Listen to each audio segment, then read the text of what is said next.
Welcome back to the constructing reality episode 13 में आज हम समझेंगे योग दर्शन को, जिसे महर्षि पतंजलि ने स्ट्रक्चर किया।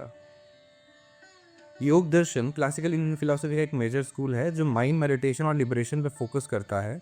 यह प्रैक्टिकल अप्रोच हमें सिखाती है कि रोजमर्रा के स्ट्रेस से ऊपर उठकर मेंटल पीस को कैसे अचीव किया जा सकता है। इसका कोर टेक्स्ट है योग सूत्रा, जिसमें 196 सूत्रास हैं जो मेंटल मोडिफिकेशन को कंट्रोल करने का रास्ता बताते हैं।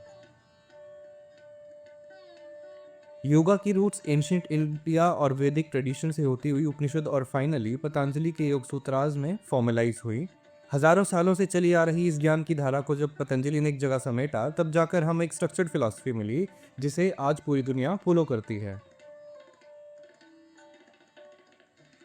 यह इंडियन थॉट के 6 दर्शनास में से एक है जो सांख्य फिलॉसफी का थ्योरेटिकल फ्रेमवर्क को प्रैक्टिकल पाथ देता है। यानी अगर सांख्य थ्योरी को समझाता है तो योग थ्योरी को प्रैक्टिकली अप्लाई करना बताता है। दोनों एक ही कॉइन के दो पहलू हैं। इसके कोर कॉन्सेप्ट्स हैं पुरुष यानी प्योर कॉन्शियसनेस, प्रकृति यानी नेचर, चित्त यानी माइंड और लिबरेशन।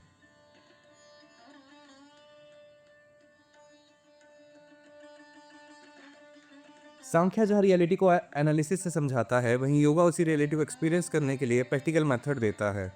सिंपल शब्दों में सांख्या अगर मैप है तो योगा उस मैप पर चलने वाली रियल जर्नी है। चित्त हमारा सटल मेंटल सब्सटेंस है जो कॉन्टिन्यूस चेंज होता रहता है और पुरुष या सोल को रिफ्लेक्ट करता है।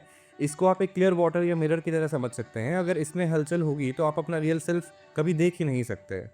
और इस चित्त में उठने वाली हर वेव या थॉट के फ्लक्चुएशंस को हम चित्तवृत्ति कहते हैं। जैसे पानी में पत्थर फेंकने पर हर वेव बनती है, वैसे ही हमारे दिमाग में हर वक्त हजारों थॉट्स की लहरें उठती हैं जो हमें रेस्टलेस बनाती हैं। ये 5 वृत्तिस होती हैं: प्रमाण, करेक्ट नॉलेज, विपर्य एरर, विकल्प इमेजिनेशन, निद्रा स्लीप एंड स्मृति मेमोरी।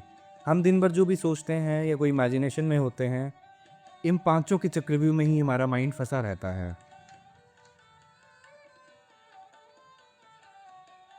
इन वृत्तिस को रोकना ही चित्तवृत्ति निरोध है, जो 2 चीज़ों से होता है: अभ्यास यानी कांस्टेंट एफर्ट और वैराग्य मतलब डिटैचमेंट यानी रोजाना प्रैक्टिस और दुनिया की चीज़ों से ध्यान हटाना। जब तक हम इन दोनों चीज़ों को बैलेंस नहीं करेंगे, तब तक हम माइंड पे कंट्रोल नहीं पा सकते हैं।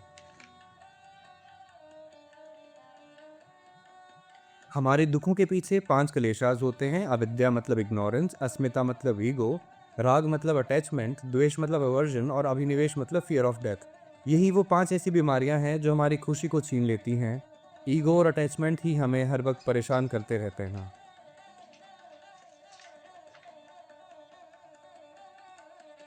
हमारे माइंड की 5 स्टेट्स होती हैं: क्षिप्त, मूड, विक्षिप्त, एकाग्र, निरुद्ध।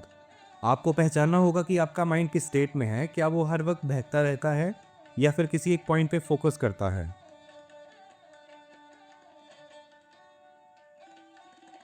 इस मास्टर्ड स्टेट को पाने के लिए पतंजलि ने अष्टांग मार्ग दिया: यम, नियम, आसन, प्राणायाम, प्रत्याहार, धारण, ध्यान और समाधि। ये 8 स्टेप्स हमारे पूरे लाइफस्टाइल को डिसिप्लिन करते हैं, मोरल वैल्यू से लेके ब्रेथ कंट्रोल से लेके डीप मेडिटेशन तक। एग्जाम पर्सपेक्टिव से समझें, योगा डुअलिज्म, सत्कारवाद कॉजलिटी और ईश्वर को एक स्पेशल अनटच पुरुष की तरह एक्सेप्ट करता है। चित्तवृत्ति निरोध का मतलब है cessation of mental modification. Yoga metaphysical school है, भक्ति कोई वृत्ति नहीं है, केवल is the separation of purusha and प्रकृति।